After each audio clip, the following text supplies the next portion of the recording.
Leo, a man whose hands were mapped with the trials of 100 different low-paying jobs, pulled the thin collar of his coat tighter around his neck, a futile gesture against the biting Christmas Eve wind that swept through the canyon-like streets. He guided his 7-year-old son, Sam, with a gentle but firm grip, his heart a heavy stone in his chest, as he counted the few coins in his pocket, knowing they were not enough for the Christmas magic his son deserved. As they passed a dimly lit alley, a flash of color in a grimy snow-caked dumpster caught his eye. It was a little girl, no older than his own son, her small frame swallowed by a coat far too fine for such a place, methodically searching through the city's refuse. He stopped, a sudden chill running down his spine that had nothing to do with the weather, never knowing that this simple instinctual act of pausing, of seeing the unseen, was the first step in a journey that would shatter and then rebuild the world of one of the city's most powerful and broken men. This single dad, whose own world was a landscape of scarcity and sacrifice, was about to perform an act of kindness for a girl who wanted for nothing, yet had nothing she truly needed, and in doing so, would unknowingly confront a lonely billionaire and teach him the true value of a human heart. Before I continue the story, please subscribe.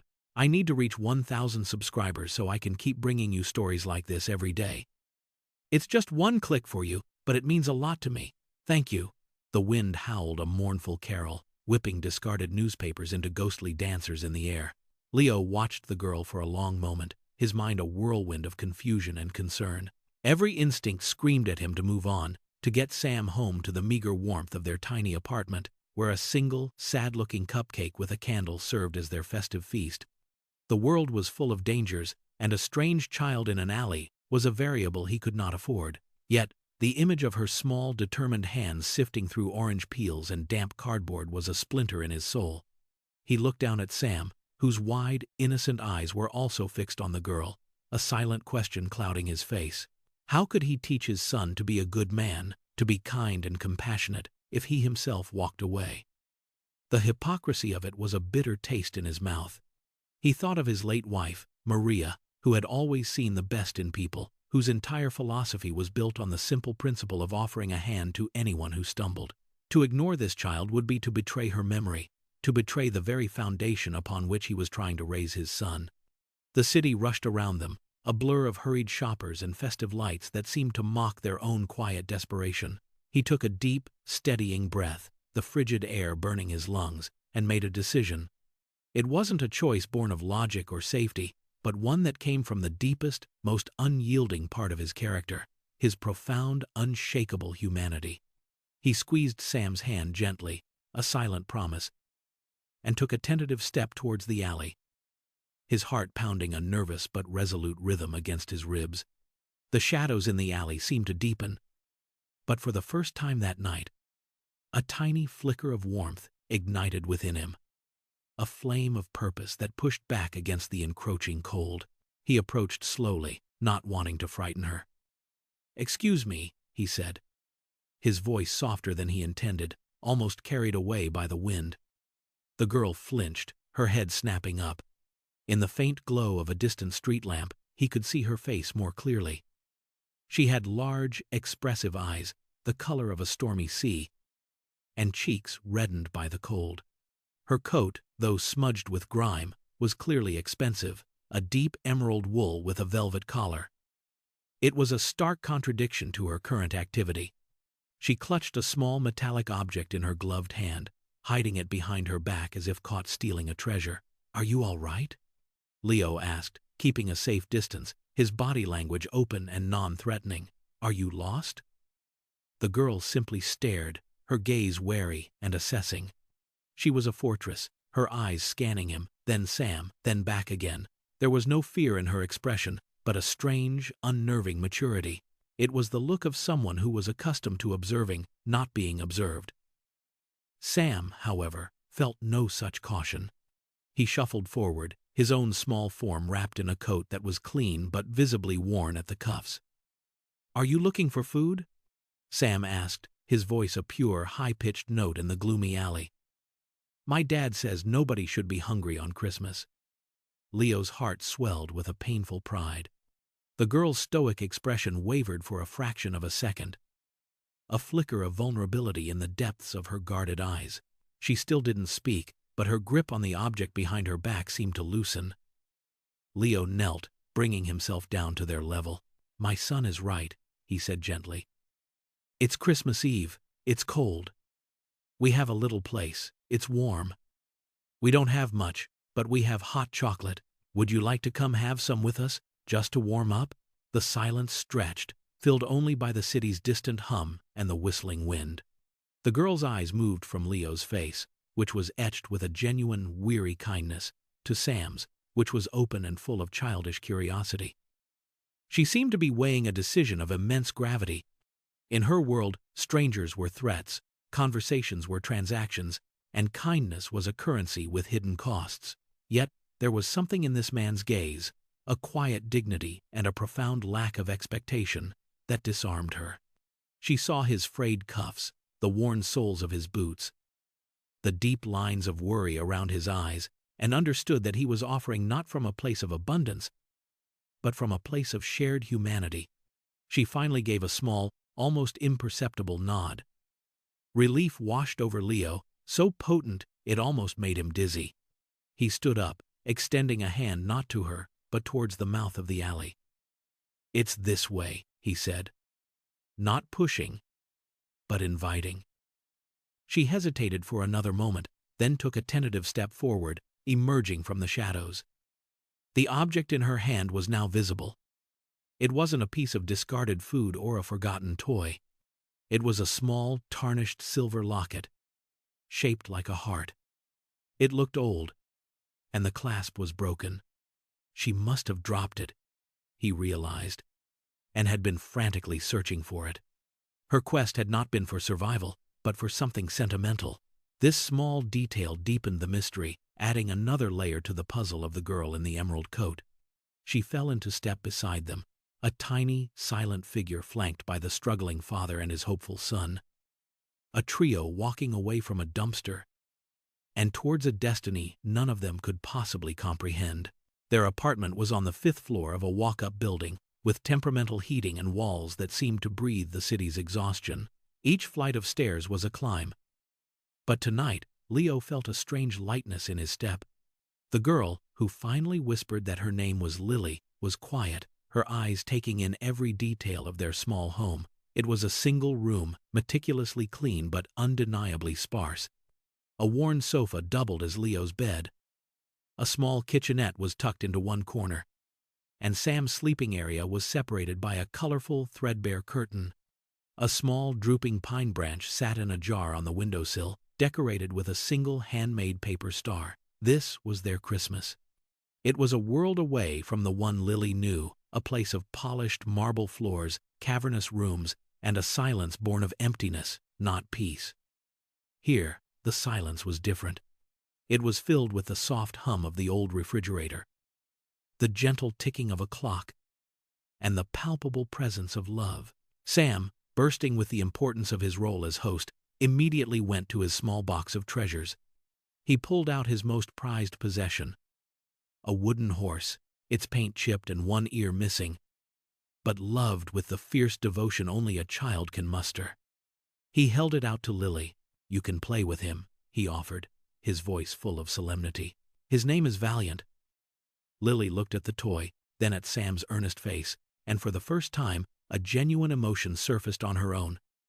Pure, unadulterated surprise. She had rooms filled with toys she had never touched, dolls with porcelain faces and empty eyes, but she had never been offered something that was so clearly everything to someone. She reached out a hesitant hand and gently took the horse, her fingers tracing its worn contours. Leo moved to the kitchenette, his actions efficient and practiced. He filled a small pot with milk, added a spoonful of cocoa powder from a nearly empty tin, and set it on the stove. The rich, sweet smell soon filled the small room, a comforting aroma that seemed to wrap around them like a warm blanket. He poured the steaming liquid into 2 mismatched mugs and a small plastic cup for Sam. He handed a mug to Lily, his rough, calloused fingers brushing against her small, soft ones. "Be careful," he said, "it's hot." She wrapped her hands around the warmth of the mug, the ceramic, a welcome antidote to the lingering chill in her bones. She took a small sip, and her eyes widened slightly. It was the most delicious thing she had ever tasted. It wasn't crafted by a gourmet chef or made with exotic ingredients, but it was prepared with care, with a genuine desire to offer comfort, and that was a flavor she had never experienced. She sat on the edge of the sofa, holding Valiant in one hand and her mug in the other, a silent observer in this small bubble of warmth and kindness. Leo didn't press her with questions. He understood that she was a frightened animal and that patience was the only way to earn her trust. Instead, he and Sam began their simple Christmas Eve ritual, telling stories. Leo spoke of his own childhood Christmases, embellishing the tales with magical reindeer and mischievous elves, his voice low and soothing. Sam listened, enraptured, even though he had heard the stories 100 times. Lily watched them, her initial defensiveness slowly melting away, replaced by a quiet sense of wonder. She was witnessing a kind of magic she had never known existed, a magic woven not from wealth or power, but from the simple, unbreakable threads of a father's love for his son. As the hour grew later, and the hot chocolate was gone, a comfortable quiet settled over the room. Sam, his energy finally spent, had fallen asleep on the rug, his head pillowed on Leo's worn-out work jacket, one hand still resting near where Lily sat. The small cupcake with its unlit candle waited on the table, a patient symbol of their humble celebration.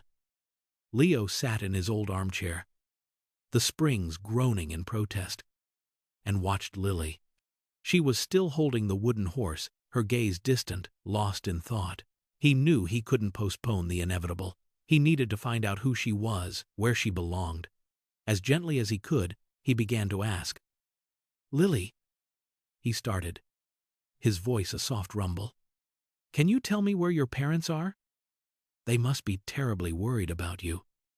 She looked up at him, her sea-storm eyes clouded with an emotion he couldn't quite decipher. It wasn't fear, but something closer to resignation. "I don't have parents," she said, her voice clear and steady, devoid of self-pity. "I live with my grandfather." This piece of information landed in the quiet room with a heavy thud. A grandfather, an elderly man, perhaps, alone and frantic with worry on Christmas Eve. "Your grandfather," Leo repeated gently. "Does he have a name? Is there a phone number I can call?" Lily hesitated, her gaze dropping to the tarnished locket she had placed on the small table beside her. She picked it up, her thumb stroking the dull silver.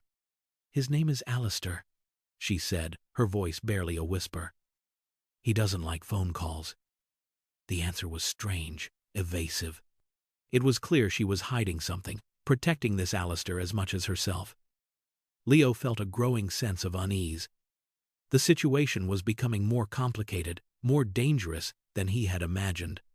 He was just a simple man, a single father trying to stay on the right side of a world that wasn't always fair.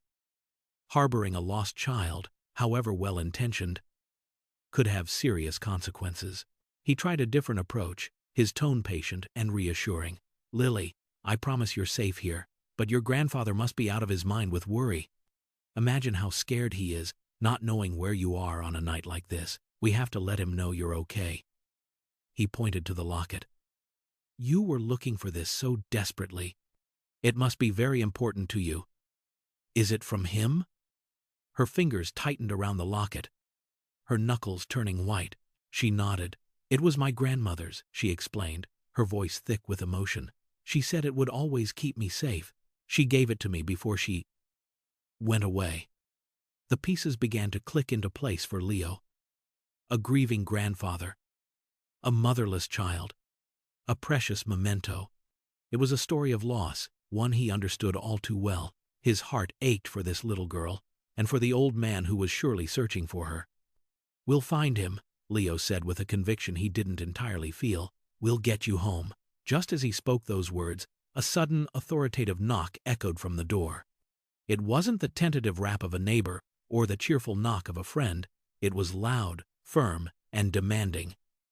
It startled all three of them. Sam stirred in his sleep, and Lily's entire body went rigid, her eyes wide with genuine fear. The knock came again, louder this time, rattling the thin wooden door in its frame.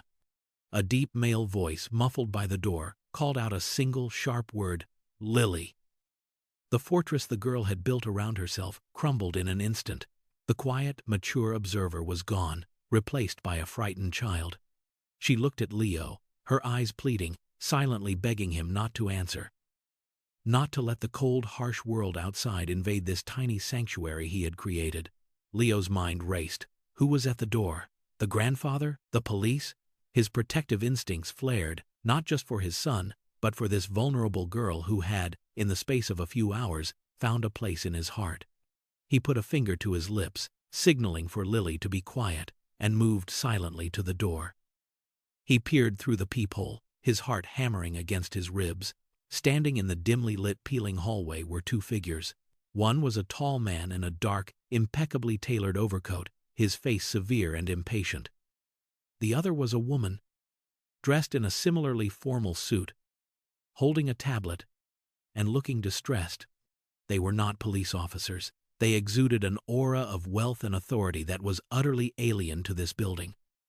They looked like predators who had wandered into the wrong part of the forest. The man knocked again, this time with the heel of his fist. "We know she is in there. Open the door immediately." It was a command, not a request. Leo knew he had no choice. Hiding the girl would only make him look guilty of something terrible.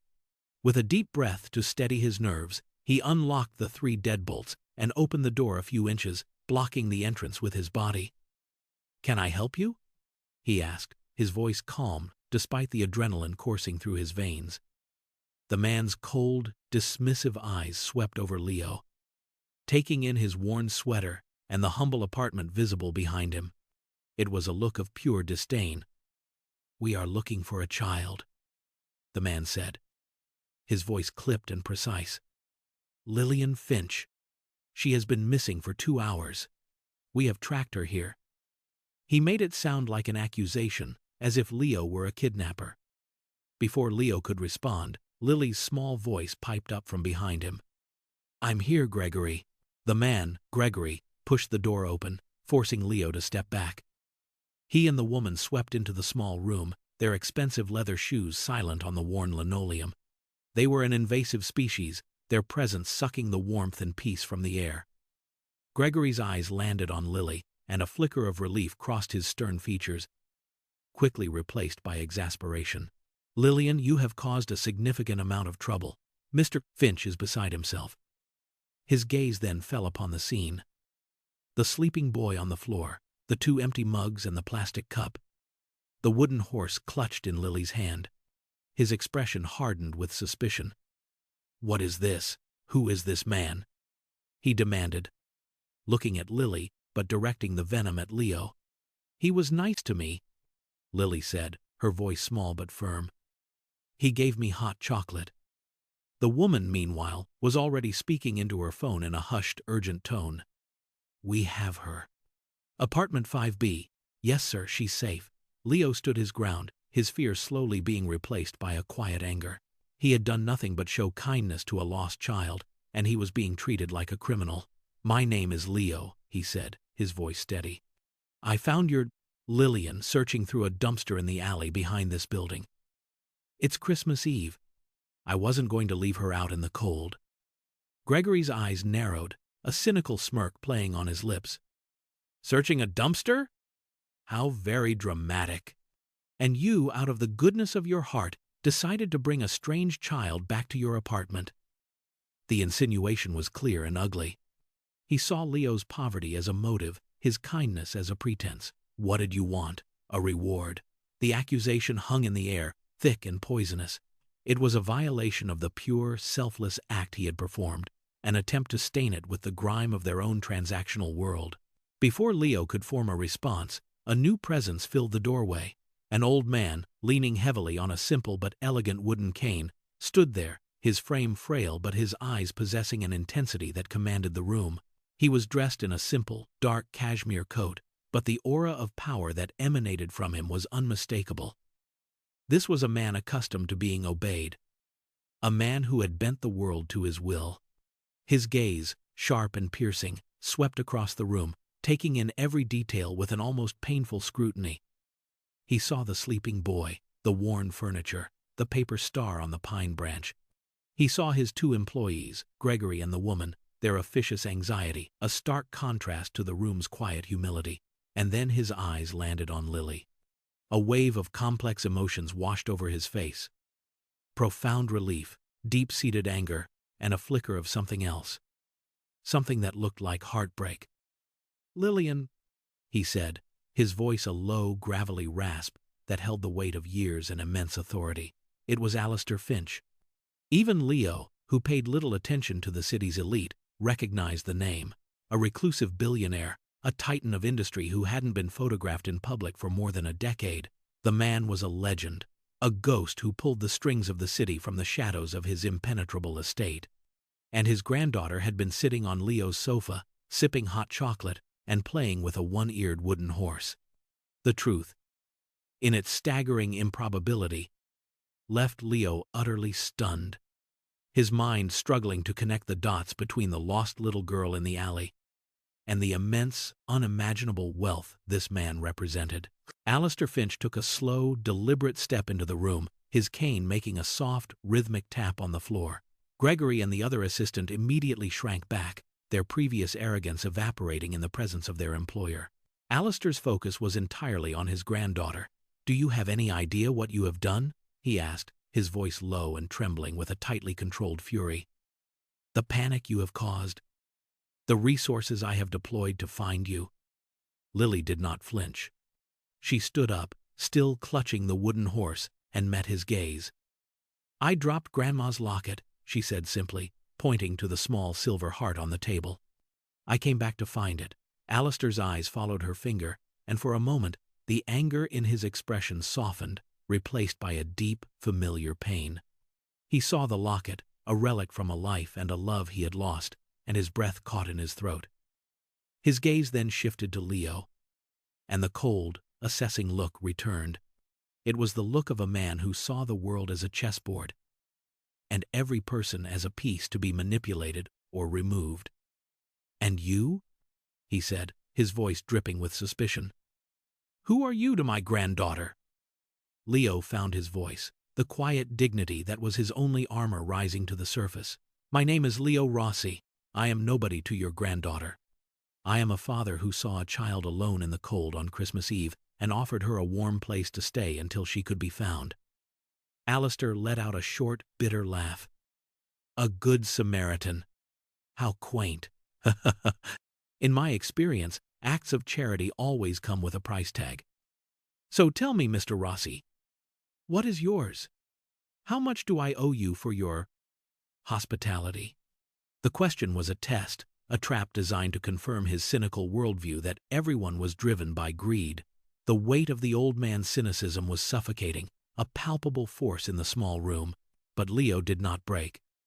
He looked from the impossibly wealthy man to the small, hopeful face of his sleeping son, and he knew what he had to say. "You owe me nothing, Mr. Finch," he said, his voice clear and unwavering. "Kindness doesn't have a price tag. My son and I don't have much, but we have enough to share a cup of hot chocolate with someone in need.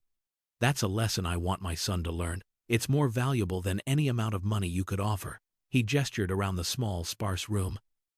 "This is all we have. But it is a home built on love and respect, not on suspicion. I am sorry for the worry your granddaughter caused you, but I am not sorry for helping her." His simple, earnest words hung in the air, a stark and beautiful truth that stood in defiant opposition to everything Alistair Finch had come to believe about the world. There was no guile in Leo's eyes, no hidden agenda, only the quiet integrity of a good man. Alistair was momentarily speechless. He had spent a lifetime building walls of wealth and power around his heart, and this poor, simple man had just walked straight through them with a few honest sentences. He looked again at the scene, but this time he truly saw it. He saw the genuine affection in the way Leo looked at his own son. He saw the way Lily was holding the cheap wooden horse as if it were a precious gem. He saw the single cupcake on the table, a testament to a celebration of spirit, not of material wealth. It was a tableau of everything he had lost, everything he had convinced himself no longer existed in the world. Alistair's gaze fell upon the chipped mug that Lily had used, still sitting on the end table. It was a jarringly humble object, a world away from the fine china in his mansion. Yet his granddaughter had drunk from it. He saw the worn blanket that had been draped over the sofa, where she had been sitting. The care it represented was so simple, so fundamental, it was profound. He had private security, the best technology, a staff of dozens, yet none of it had provided the elemental comfort this stranger had offered with a cup of milk in a warm room. The entire event replayed in his mind, but now through a different lens. Lily hadn't been running from him, she had been running towards something else, something she felt was missing. She had been searching not just for a lost locket, but for a connection, for a moment of genuine, unscripted human interaction. And she had found it here, in the most unlikely of places. He realized with a stunning, painful clarity that in his quest to protect her from the world, he had built her a beautiful, sterile prison. He had given her everything money could buy but had deprived her of the one thing that truly mattered. Gregory, sensing a shift in his employer's mood, stepped forward. "Sir? We should go. The car is waiting."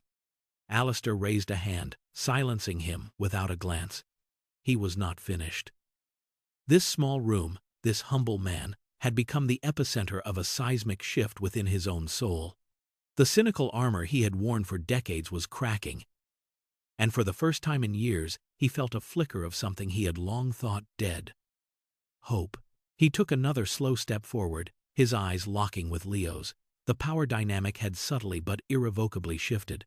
Alistair was no longer the interrogator. He was the supplicant. "My wife," he began, his voice raspy with an emotion he rarely allowed himself to show, "the woman who gave Lillian that locket, she believed in people like you. She believed that goodness was the world's natural state, and that cynicism was a disease. I lost that belief when I lost her." He paused, the confession costing him dearly. "Tonight, you have shown me that she was right, and I was wrong." He then turned to his granddaughter. "Lillian, your grandmother would have been very proud of you. You sought out kindness, and you found it." He reached out and gently took the wooden horse from her hand, examining the chipped paint and the missing ear. "A valiant steed," he said softly, a ghost of a smile touching his lips. He handed it back to her. "A gift like this is worth more than anything in my vaults." His words were a revelation, a complete reversal of the man who had walked in moments before. He was not just acknowledging Leo's kindness, he was honoring it, elevating it above his own immense fortune. The tension in the room dissolved, replaced by a fragile, tentative sense of grace. Gregory and the woman watched in stunned silence, witnessing a transformation they never thought possible. The great, unmovable Alistair Finch was being changed by a man who had nothing, and in that moment, the true meaning of Christmas Eve seemed to descend upon the small, humble apartment. Leo was overwhelmed, unsure of how to respond to such a raw and unexpected confession. He simply nodded, acknowledging the old man's words with a quiet grace. Alistair Finch, a man who commanded boardrooms and moved markets with a single word, now seemed to be searching for his next move, his usual decisiveness having abandoned him. He looked at the sleeping form of Sam, curled up on the floor in innocent slumber. "You have a fine son, Mr. Rossi," he said, his voice softer now. "You are teaching him things that no elite private school could ever instill." He then made a decision. It was not a business transaction, but a human one. "I will not insult you by offering you a reward," he said, looking directly at Leo. "Your integrity is not for sale, but I find myself in your debt all the same. A debt I would very much like to repay, if you would allow me." Leo was taken aback. "There is no debt, Mr. Finch, please," Alistair insisted, a note of pleading entering his voice. "Allow an old man a chance at redemption. I have a foundation. We support educational programs, community outreach. The man who runs it is retiring. It requires someone with a strong moral compass, someone who understands people, not just profits. It requires a man like you." The offer was staggering, beyond anything Leo could have ever dreamed. It wasn't a handout, it was an opportunity, a recognition of his character as his greatest asset. It was a chance to build a real future for Sam. A future free from the constant anxiety of poverty. Tears welled in Leo's eyes. Not of sadness, but of overwhelming, unbelievable gratitude. He looked at Sam, and he knew he could not refuse. I don't know what to say," he stammered. "Say you'll think about it," Alistair said. "Come to my office after the holiday. We will talk. No pressure, just a conversation." As Gregory and the other assistant gently guided Lily towards the door, the little girl turned back. She walked over to the spot where Sam was sleeping and carefully placed the wooden horse, Valiant, by his side.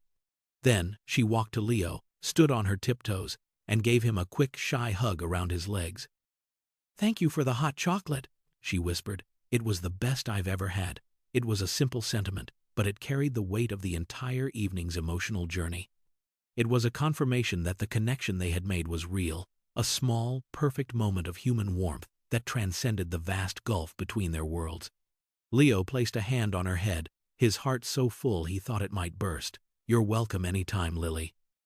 Alistair watched the exchange, and a genuine, warm smile finally lit up his tired features, chasing away the shadows of grief and loneliness that had resided there for so long. He handed Leo a simple, elegant business card. On it was a single name and a private phone number. "Call this number," he said. "It will come directly to me." He then turned, and with a final, meaningful look at Leo, he followed his granddaughter out of the apartment, his cane tapping a much lighter, more hopeful rhythm on the hallway floor. The door clicked shut, leaving Leo and a still sleeping Sam alone. In the sudden, profound silence, the room felt both emptier and fuller than it had ever been before. The air was thick with the impossible, with the scent of hot chocolate, and with the dawning of a new and unimaginably bright future. Leo stood motionless for a long time, the heavy weight of the business card in his hand a tangible link to the surreal events that had just transpired. He looked around his small, humble room. Nothing had physically changed, yet everything was different. The worn sofa, the drooping pine branch, the single cupcake on the table, they no longer seemed like symbols of scarcity, but like relics from a life he was about to leave behind. He walked over to the window and looked down at the street 5 stories below.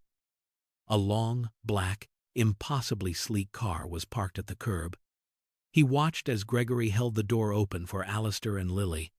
Just before she got in, the little girl looked up, her gaze scanning the windows of his building.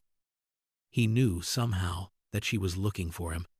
He raised a hand, a small, private wave, and though he couldn't be sure, he thought he saw her wave back before disappearing into the luxurious interior of the vehicle. The car pulled away from the curb, its red taillights shrinking in the distance until they were swallowed by the city's festive glow. He was alone again, but the crushing loneliness that had been his constant companion for years had lifted. He felt a profound sense of peace, a feeling of being seen, of being valued not for what he could do or what he possessed, but for who he was. He looked at the business card again, Alistair Finch.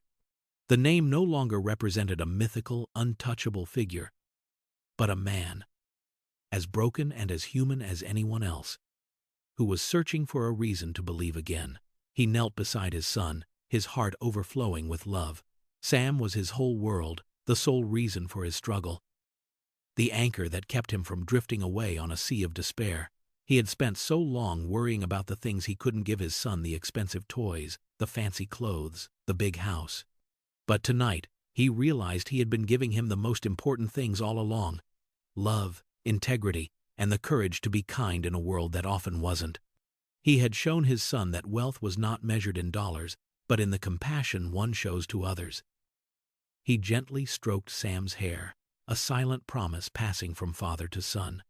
Their lives were about to change, but he would ensure that the core of who they were, the values that had guided them through their darkest days, would remain their true north. The little cupcake still sat on the table, its single candle unlit. It seemed so small, so insignificant in the wake of the evening's grand, life-altering events. But Leo knew it was the most important object in the room. It was a symbol of their love, their resilience, their ability to create joy out of almost nothing. He picked up the cupcake, found a book of matches, and carefully lit the wick. A tiny, brave flame flickered to life, casting a warm, dancing glow on his son's sleeping face. He didn't wake him. He just sat there, in the quiet of his small apartment on Christmas Eve, watching the flame and the boy, and he made a silent wish. He didn't wish for money or for success. He wished for the wisdom to navigate the new world that lay before him, and for the strength to always remain the man a little girl in an emerald coat had found worthy of her trust. The story of that Christmas Eve became a quiet legend in 3 very different lives. For Leo, it was the beginning of a new chapter. He took the job at the Finch Foundation, and to no one's surprise but his own, he excelled. He had a natural empathy and a practical wisdom that allowed him to connect with people from all walks of life. He didn't just manage funds, he built communities, he fostered hope, and he changed lives, using the vast resources of Alistair Finch to replicate his own small act of kindness on a grand scale. He and Sam moved into a new, comfortable home. But he never let his son forget where they came from, or the importance of the wooden horse named Valiant, which now sat in a place of honor on their mantelpiece. For Lily, the encounter in the alley was a turning point. It cracked open the door of her gilded cage and let the light in. The bond she formed with Leo and Sam that night grew into a genuine friendship. They became the family she had so desperately craved, a surrogate father and a brother who showed her the simple joys of a life unburdened by suffocating expectations. She began to spend weekends with them, trading the sterile silence of the mansion for the easy laughter of their home. She learned to get her hands dirty, to play in the park, to eat pizza on the floor, and in doing so, she found the childhood that had almost been stolen from her. Her grandfather watched this transformation with a quiet, profound joy, seeing his beloved wife's spirit blooming once more in their granddaughter. And for Alistair Finch, the change was perhaps the most profound of all. He had been a man living in a black-and-white world of profits and losses, of assets and liabilities. Leo, Sam, and that single act of kindness on Christmas Eve had flooded his world with color. He found in Leo not just a capable director for his foundation, but a true friend, a moral compass who reminded him of the man he had been before grief had hardened his heart. He began to emerge from his self-imposed exile, not as a titan of industry, but as a grandfather. He became a fixture at Sam's soccer games, a willing participant in Lily's messy baking experiments, a quiet, happy observer of the family he had not been born into, but had been lucky enough to find. The great Alistair Finch, who had once believed that everything had a price, finally learned the truth in a small, 5th-floor apartment. That the most valuable things in life, kindness, integrity, love, and hope were, and always would be, absolutely priceless. He had set out that night to find his lost granddaughter, but in the end, in a story of beautiful, dramatic irony, he had ended up finding himself. The tattered fabric of his own lonely existence had been mended by the simple, unbreakable thread of human decency.